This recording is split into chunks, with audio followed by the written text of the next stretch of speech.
우리 오늘 예배를 시작하기 전에 앞뒤 좌우에 계신 분들과 우리 사랑합니다 라고 한번 했으면 좋겠습니다. 사랑합니다, 사랑합니다, 사랑합니다. 네, 오사랑의 성교회 성도 여러분 정말 너무 사랑합니다. 네, 우리 오늘은 이사야의 말씀으로 함께 나눠보려고 합니다. 우리 사랑하는 성도 여러분, 우리는 리딩 지저스를 통해서 성경을 함께 읽어나가고 있는데요, 이것이 저에게 얼마나 큰 기쁨인지 모르겠습니다. 지난주 이진호 목사님의 설교를 통해서 우리는 메멘토 모리, 카르페 디엠, 그리고 아모르 파티 다들 기억하시리라 생각이 드는데요, 죽음을 기억하고 하나님께서 해 아래에 주신 인생을 살라는 하나님의 말씀을 저희가 배웠습니다. 신기한 것은요, 이진우 목사님께서 하신 설교를 듣고 난 후에 제 휴대폰과 그리고 뉴스에서 죽음에 관련된 여러 뉴스들이 올라오기 시작했습니다. 그 중에서 오은영의 리포트, 그 부분에서 결혼지옥이라는 이야기를 제가 한번 보게 되었는데요, 그 부부는 어린 부부였습니다.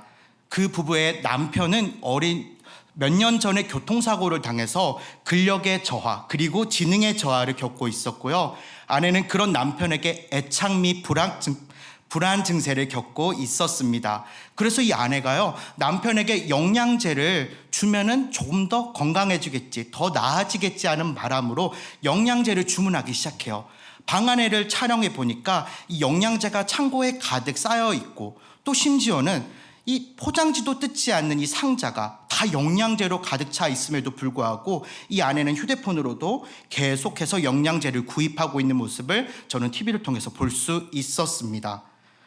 그런데 이 아내는 어떤 생각을 하면서 이 영양제를 주문했냐면요, 남편의 교통사고에 대해서, 죽음에 대해서 생각하게 된 거예요. 만약 남편이 죽고 나면 나는 어떻게 하지? 나는 어떻게 살지? 나는 도대체 어떻게 되는 거야? 하는 이 걱정에 사로잡혀서 무분별한 소비와 그리고 애착으로 부부관계를 점점 더 지옥으로 빠뜨리게 되는 모습을 보여주었습니다. 저는 이런 모습을 보면서 생각했습니다. 죽음이라는 공포가 하나님을 믿는 믿음이 없다면 사람을 너무나 나약하게 만든다는 것입니다. 죽음을 기억하고 하나님께서 주신 해 아래의 인생을 우리는 매일매일 감사하는 마음으로 살아가고 있는 것입니다. 그것이 우리를 하루하루 더 겸손하게 만듭니다. 특히 이번 설교를 준비하면서 정말 하나님의 계획하심이 있었다고 생각되는 것이 있습니다. 제가 이 이사야의 말씀을 준비하는 것은 몇 주 전부터였는데, 딱 신기하게도 지난주에 이진우 목사님께서 죽음에 관해서 설교를 하신 겁니다. 특히 이사야의 말씀도 이 죽음과 그리고 오실 메시아와 구원에 대한 희망의 말씀을 더하시는데요, 말씀을 준비하면서 25장을 읽을 때마다 새롭게 깨달아지는 하나님의 말씀에 저는 감동을 멈출 수 없었습니다. 그 감동을 이어받아서 한 예화로 그 시작을 열어보려고 합니다. 한 남자와 한 여자가 있었습니다. 그들은 너무나 아름답게 사랑했고 태양보다도 뜨겁게 사랑을 나누었답니다.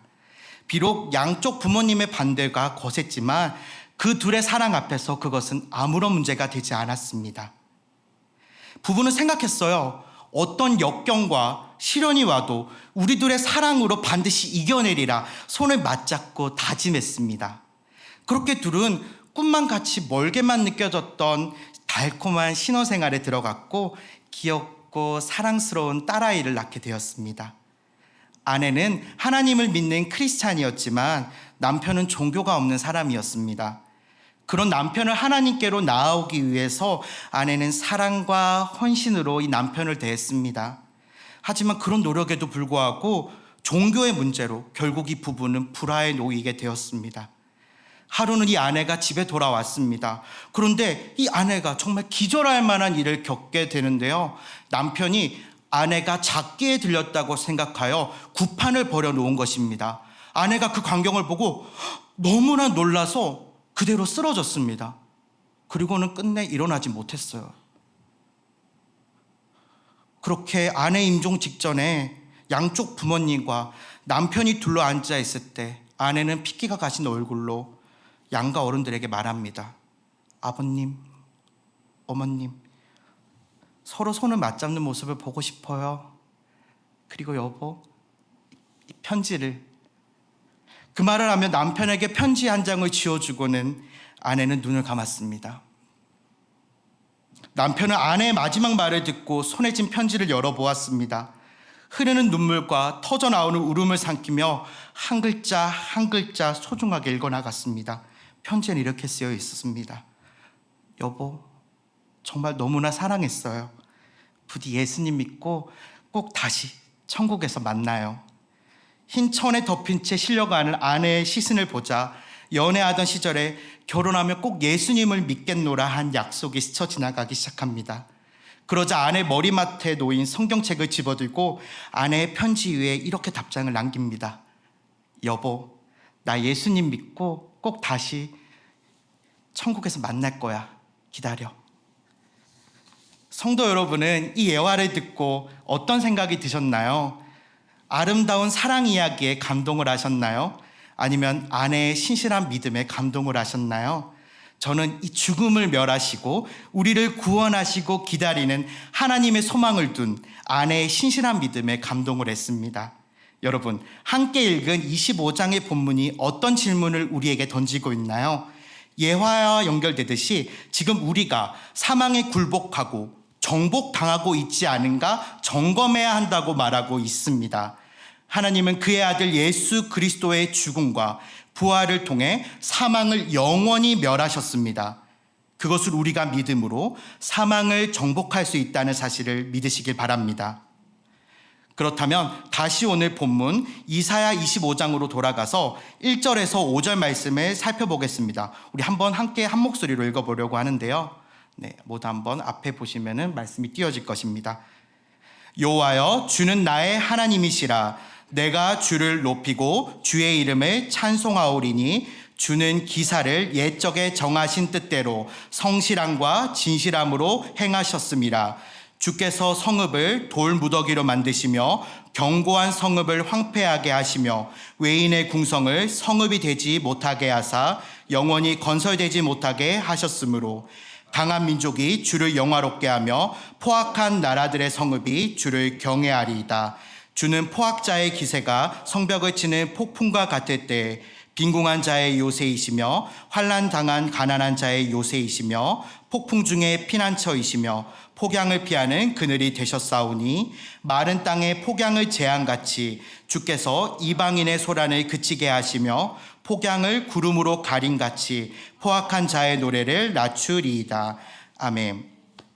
이사야 25장 1절 위에 아주 작은 글씨로 두 글자가 쓰여 있는데 우리 한번 찾아볼까요? 어떤 단어가 쓰여 있나요? 찬송. 우리는 작은 글씨로 찬송이라고 기록된 것을 어렵지 않게 찾아볼 수 있습니다. 그렇다면 과연 이 찬송의 분위기는 어떤 분위기로 느껴지시나요? 무겁고 우울하게 느껴지시나요? 아니면 어려움을 이기게 하시고 포악한 자로부터의 피할 수 있도록 인도하시는 하나님의 모습이 느껴지는 분위기인가요? 우리는 충분히 후자의 분위기가 이 본문의 분위기인 것을 알 수 있습니다. 여러분이 기억하는 이스라엘 민족은 어떤 민족인가요? 하나님께서 지명하시고 불렀나니 너는 내 것이라고 하신 민족입니다. 즉 이스라엘은 하나님께 구속받은 백성이라고 할 수 있습니다. 그런 하나님은 또 언약에 신실하신 분이십니다. 쉽게 말해서 어떤 일이 닥쳐와도 하나님께서는 언약을 지키실 것이라는 말씀입니다. 이번 유초동부 여름성경학교가 하나님의 은혜 가운데 마쳤습니다. 그 주제가 노아였고 그 노아와 하나님께서는 언약을 맺으시고 언약의 징표로 무지개를 보여주셨습니다. 그리고 앞으로 지면을 물로 쓸어버리지 않겠다라는 약속을 하나님께서는 과거부터 지금까지 그리고 또 후에도 지켜주실 것을 우리는 알 수 있습니다. 이처럼 하나님께서는 친히 우리와 언약을 맺어주시는 자비를 베풀어 주셨고 심지어는 의심할 필요도 없이 지켜주시는 분이십니다. 본문 1절을 살펴보시면 그런 하나님께서는 성실함과 진실하심으로 행하셨다라고 기록되어 있으며 계속해서 보면 2절에서 악인과 압제자의 성읍을 완전히 멸망시키셨습니다. 그렇게 하심으로 이어서 4절에서 5절에 살펴보면 포악한 자의 노래로부터 피할 수 있는 빈궁한 자와 빈핍한 자의 보장이 되셨다라고 말씀하고 계십니다. 본문 3절을 우리 자세히 살펴보겠는데요. 강한 민족이 주를 영화롭게 하며 포악한 나라들의 성읍이 주를 경외하리이다. 여러분, 성경에서는요, 강한 민족은 일관되게 하나님께서 심판에 사용하는 도구로 나타나는데 이곳에서 또한 같은 의미로 나타납니다. 대간시 축제의 하객들은 강한 민족과 포악한 나라들에서 벗어나 그들의 구원을 즐거워하는 하나님의 백성만을 의미하는 것이 아님을 우리는 주목해야 합니다. 다시 말하면 이것은 구속받은 백성인 이스라엘에게만 구원이 있다는 것이 아니라 하나님을 믿음과 하나님 앞에 겸손으로 나아오는 모든 백성에게 열려 있다라는 것을 말씀하고 계십니다. 이것이 우리가 하나님을 믿고 구원을 소망하는 이유이기도 합니다. 이 3절의 말씀은 6절에서 9절에서 더 구체적으로 발전되어 나타납니다. 우리가 6절에서 9절 말씀을 읽을 때 악인이 멸망할 때 하나님께서 기뻐하시는 모습을 찾아볼 수 있을까요? 하나님께서 이 악인들을 멸망시키고 난 뒤 저 나쁘고 포악한 놈들을 다 없애고 나니 후련하고 기쁘군이라고 말씀하시지 않으셨습니다. 우리는 성경에서 이런 하나님의 성품을 찾아볼 수 있는데요. 특히 에스겔서에서 잘 나타나 있습니다. 함께 에스겔 18장 23절을 찾아보겠습니다.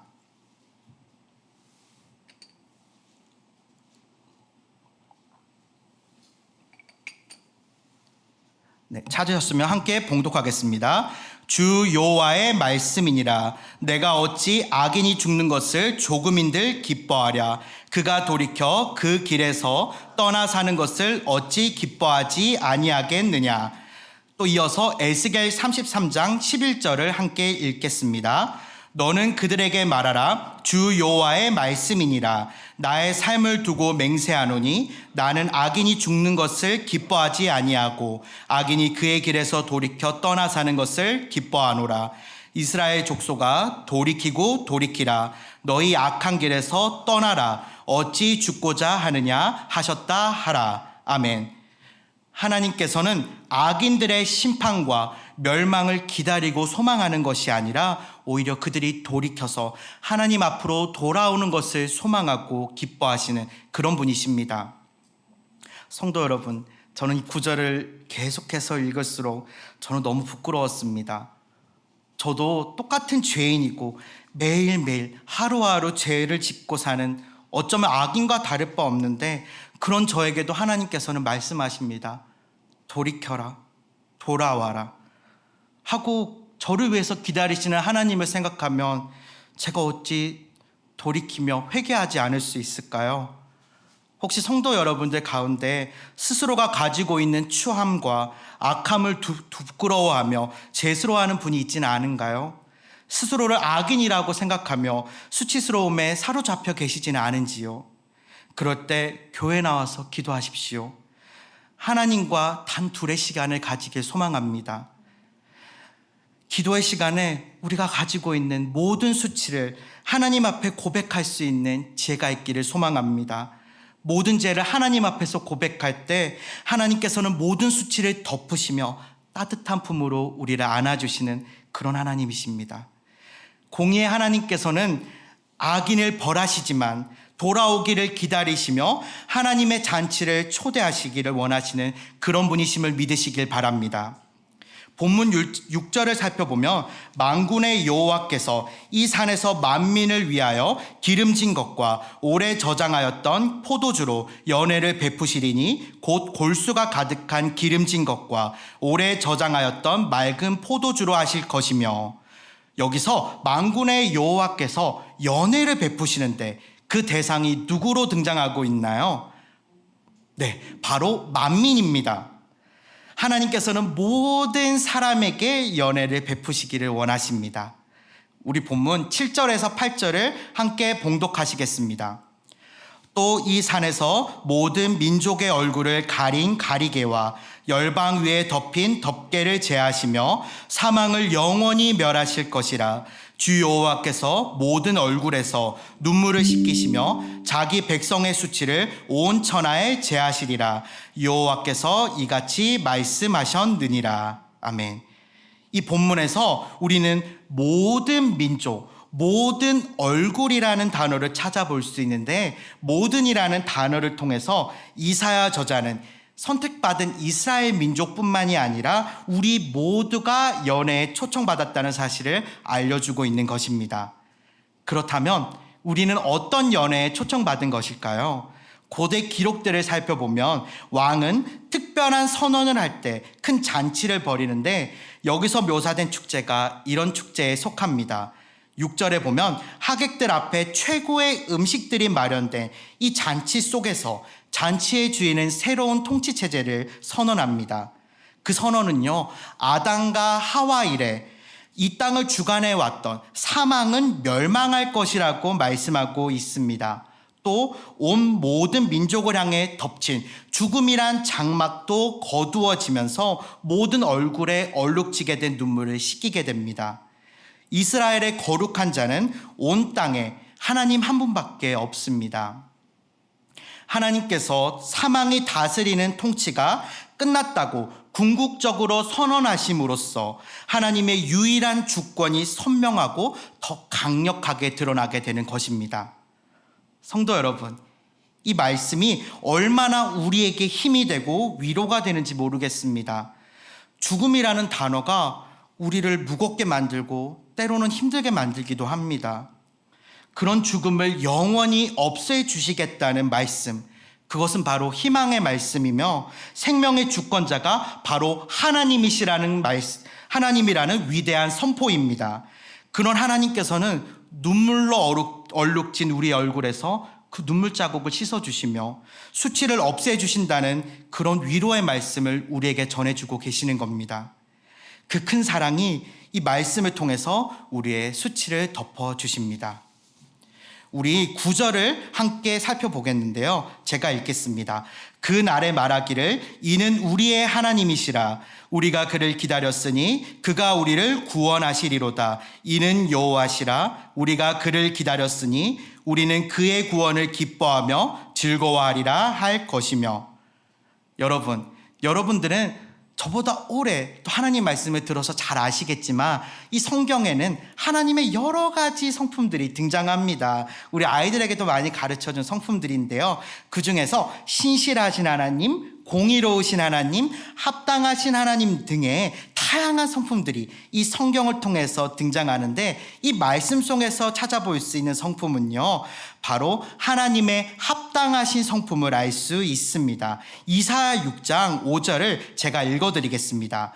그때 내가 말하되 화로다 나여 망하게 되었도다. 나는 입술이 부정한 사람이요 나는 입술이 부정한 백성 중에 거주하면서 만군의 여호와이신 왕을 배웠음이로다 하였더라. 아멘. 여러분, 입술이 부정한 자가 하는 말을 여러분들은 신뢰할 수 있을까요? 없습니다. 23년 5월에 정말 세상을 깜짝 놀라게 했던 한 프로그램이 있었습니다. 아마 여러분들께서도 다 들어보셨을 거예요. 바로 나는 신이다. 들어보셨나요? 못 들어보신 분들도 많으시군요. 저희 대학원에서 너무나 뜨거운 감자로 떠올랐던 다큐멘터리예요. 나는 신이다라고 이단에 대해서 다루는 이야기입니다. 그 사람들은 공통적으로 말해요. 자신이 메시아이며 선택받은 사람만이 구원에 이를 수 있다라고 말을 하는데, 그 말을 들은 우리가 이만희가 메시아구나 하고 우리가 믿고 따를 수 있을까요? 아니죠. 바로 그 부정한 입을 통해서 전해지는 말은 신뢰하기 어려운 것이 사실입니다. 그렇다면 입술이 부정하다 고백하는 선지자가 희망과 구속의 메시지를 증거하려면 바로 그들의 신뢰받기 합당한 하나님의 성품에 대한 계시를 갖고 있어야 신뢰성을 회복할 수 있습니다. 이처럼 하나님께서는 신뢰받기 합당한 분이시기 때문에 우리가 찬양과 경배를 올려드리는 것입니다. 이 자리에 계신 여러분들도 하나님이 신뢰받기 합당하심을 믿고 합당하신 분이심을 믿고 찬양과 예배를 올려드리기 위해 모인 것을 믿습니다. 그런 하나님께서는 사망의 종말을 고하시고 우리를 사망에서 구원하신 분이심을 믿으시길 바랍니다. 성도 여러분, 만약 우리가 하나님이 아니라 이 세상을 신뢰한다면 세상은 우리를 반드시 멸망시킬 것입니다. 세상의 나라들도, 세상 속에 살아가는 사람들도 우리와 똑같이 하나님께 속한 자들이며 하나님의 심판대 앞에서 우리와 동일하게 심판을 받을 것이기 때문입니다. 그렇기 때문에 세상은 우리를 구원할 존재가 되지 못합니다. 그들의 유일한 희망도 우리와 마찬가지로 신뢰받기 합당하신 하나님을 신뢰하는 것을 믿으시길 바랍니다. 이사야 25장이 이렇게 딱 9절에서 마무리가 된다면 정말 대단히 영광스럽고 심히 벅찬 감동을 줄 수 있을 터인데, 우리가 함께 본문을 읽었듯이 본문은 여기서 끝나지 않고 12절까지 이어집니다. 10절에서 12절에는 앞서 등장한 영광스러운 분위기와는 다른 분위기로 이어집니다. 함께 10절에서 12절을 봉독하시겠습니다.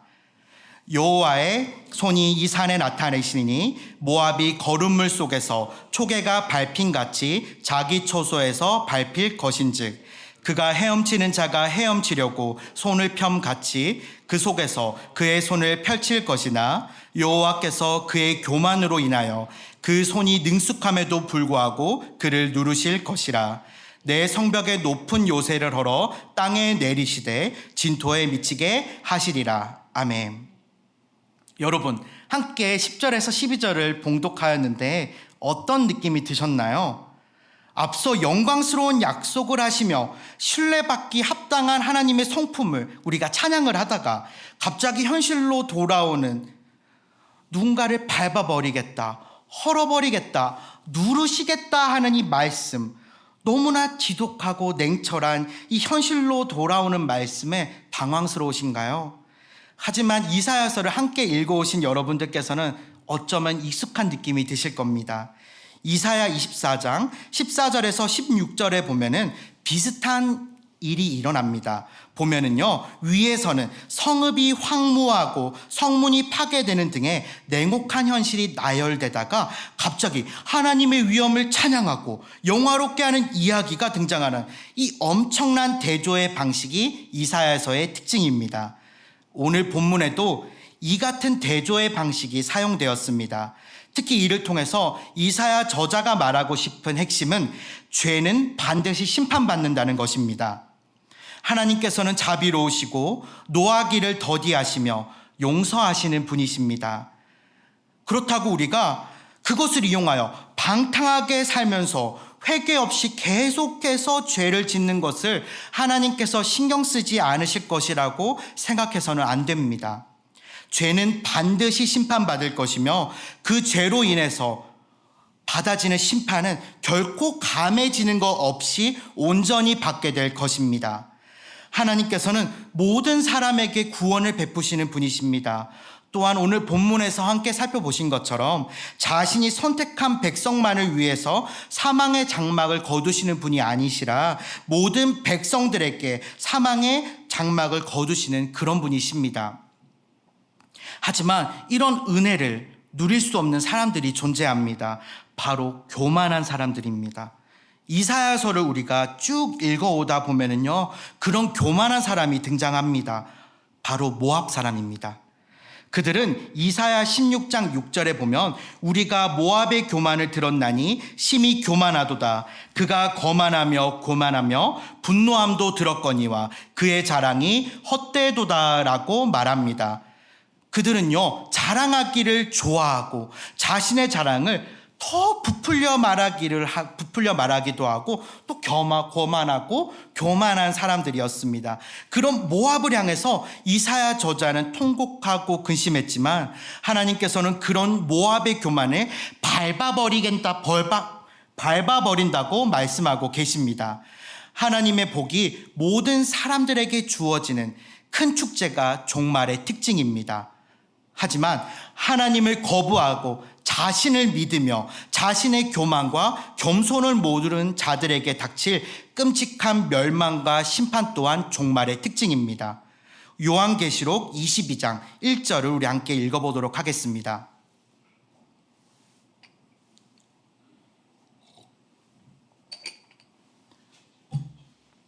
다 함께 봉독하시겠습니다. 주 예수의 은혜가 모든 자들에게 있을지어다. 아멘.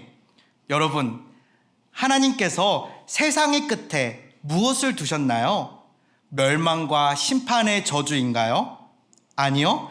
바로 은혜를 하나님은 세상의 끝에 두셨습니다.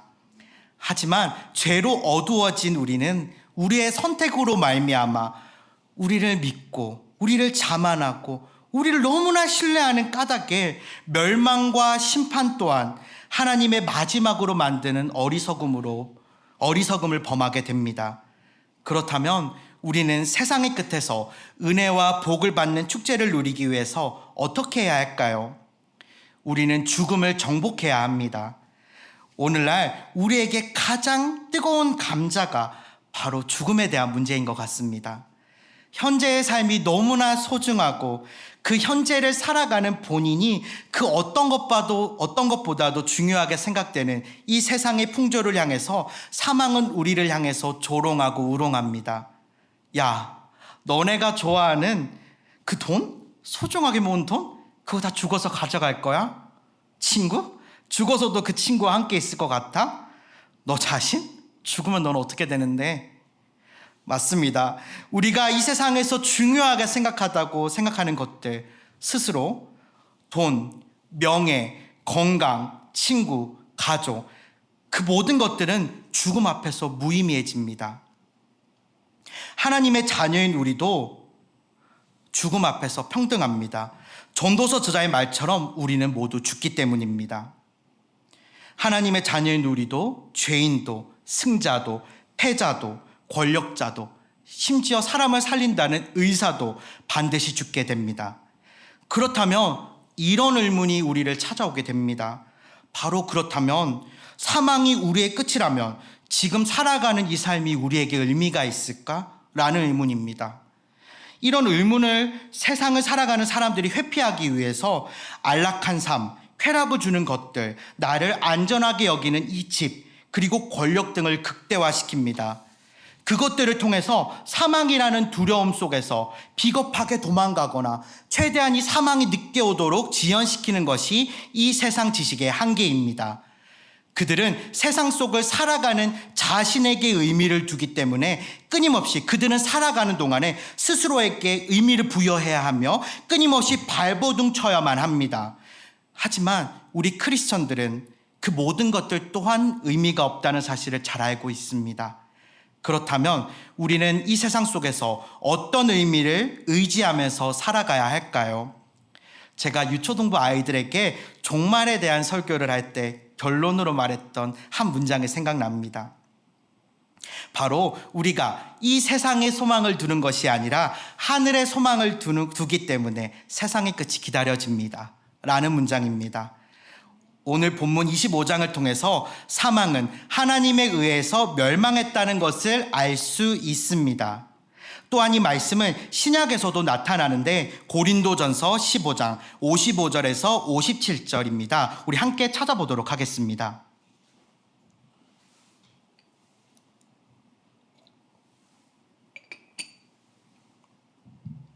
네, 함께 찾으셨다면 함께 봉독하겠습니다. 사망아, 너의 승리가 어디에 있느냐? 사망아, 내가 쏘는 것이 어디 있느냐? 사망이 쏘는 것은 죄요, 죄의 권능은 율법이라. 우리 주 예수 그리스도를 말미암아 우리에게 승리를 주시는 하나님께 감사하노니. 아멘. 우리를 향해서 쏘는 사망의 공격은 예수 그리스도를 말미암아 무너지고 예수 그리스도로 말미암아 죽음으로부터 승리합니다. 하나님은 그의 아들 예수 그리스도의 죽음과 부활을 통해서 사망을 영원히 멸하셨음을 믿으시길 바랍니다. 이로 인해서 우리는 세상의 끝을 소망할 수 있습니다. 우리는 의미 없는 삶을 살아가는 것이 아니라 의미 있는 존재이며 사망이 우리의 의미를 파괴하지 못할 것이라는 것을 확신할 수 있는 것입니다. 이를 위해서는요, 우리가 교만을 버리고 겸손하게 하나님만 신뢰하며 살아가야 합니다. 이러한 가치들이 우리가 사망을 이길 것인지 아니면 사망이 우리를 이길 것인지를 결정해 주실 겁니다. 사랑하는 성도 여러분, 죽음이라는 단어는 정말 우리를 너무나 나약하게 만드는 것 같습니다. 특히 제게는요, 죽음이라는 단어가 너무나 무겁고 두렵게 다가왔습니다. 혹시 제 부모님의 연세를 아시는 분들이 계실까요? 아마 제가 제 가족 이야기를 잘 안 해서 모르실 겁니다, 다들. 제 아버지는 올해 66세이시고 어머니는 63세이십니다. 그렇게 되면은요, 제 부모님은 40살에 가까운 나이에 저를 출산했습니다. 그렇게 제가 초등학교 5학년이 되었을 때 부모님의 나이는요, 계산해 보면 50에 가까운 나이로, 제가 학교에 부모님들 오신 것을 보면은요, 항상 저희 어머니 아버지가 다른 분들보다 연로하셨습니다. 그로 인해서 저는 생각을 하게 됩니다. 혹시 부모님이 일찍 돌아가시게 되면 어떡하지? 라는 고민이 있었는데요. 어릴 때 그런 고민하기 쉽지 않잖아요. 그런 이유가 있어요. 제 어머니가 십이지장 궤양이라는 병을 앓아서 제가 어린 나이에 어머니는 하루에 약을 12개씩 먹어야 했어요. 그리고 병상에서 일어나지는 못했어요. 항상 누워서 약만 드시는 모습을 저는 곁에서 지켜볼 수밖에 없었습니다. 그때 저는 초등학생임에도 불구하고 하루하루를 죽음에 대해서 생각하지 않을 수 없었습니다. 우리 성도님들께서도 어린 시절이 있어서 알겠지만 그 어린 나이의 죽음은 우리가 대하는 죽음보다 너무나 크게 다가옵니다. 우리 사랑하는 우리 초등부 아이들에게 죽음에 대해서 물어봤어요. 아이들에게 너는 당장 내일에 해가 뜰 것 같아? 라고 물어보니까 당연하죠 라고 애들 말하더라고요. 근데 저는 말했어요. 하나님께서 허락하지 않으면 내일에는 뜨지 않을 거야 라고 말이에요. 이처럼 이 나이의 아이들은요, 죽음은 멀게만 느껴집니다. 그런데 제게는 이 죽음은 너무나 가까웠습니다. 이 죽음이 다가왔을 때는요, 세상이 무너지는 것 같았고 나라는 존재가 의미가 없어지는 것 같았고요. 나는 어떻게 살지였어요. 그 어린 나이에 나는 뭘 먹고 살고 나 어떻게 어른 되지? 나 어떻게 해야 돼? 라는 걱정이 저를 목조여 왔습니다. 눈물로 밤을 적시고 죽음이란 단어는 어린 시절 제 가슴에 못을 박았습니다. 하지만 이 박힌 못은 완전히 제거되었습니다. 어릴 때는 아버지께서 목사님이셔서 교회에 다녔다면 지금은 스스로 하나님께서 제 주인이시고 아버지이심을 믿기 때문입니다. 때가 되면 부모님께서도 사람인지라 세상을 떠나시지만 천국에서 저를 기다리실 것을 믿기 때문에 더 이상 죽음은 제게 두려움의 대상이 되지 않습니다. 성도님들께서 혹시 죽음에 대한 두려움이 있으시다면 사망을 이기신 예수 그리스도를 바라보면서 기도의 자리로 나오시길 소망합니다. 하나님께서 우리에게 위로의 품을 빌려주시며 승리의 기쁨을 주실 것을 믿습니다. 이제 말씀을 맺겠습니다.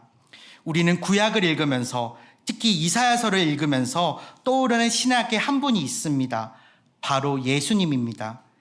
이사야서는 오실 메시아를 예언하면서 그 메시아는 죽음과 부활을 통해서 사망을 이기심을 보여줍니다.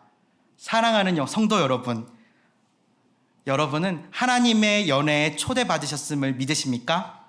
아멘. 온사랑의 교회 성도님들과 함께 하나님의 베푸신 연회에서 먹고 마시는 그날을 소망하고 기다리겠습니다. 그러기 위해서는요, 우리가 세상 속에서 교만하지 말고 겸손하게 하나님만 의지하며 나아가야 합니다. 죽음을 두려워하며 세상에서 의미를 찾으려고 하지 말아야 합니다. 우리는 이 세상의 것을 소망하는 것이 아니라 하늘의 것을 소망하며 언제나 희망을 더하시는 하나님만 믿는 저와 여러분들이 되기를 소망합니다.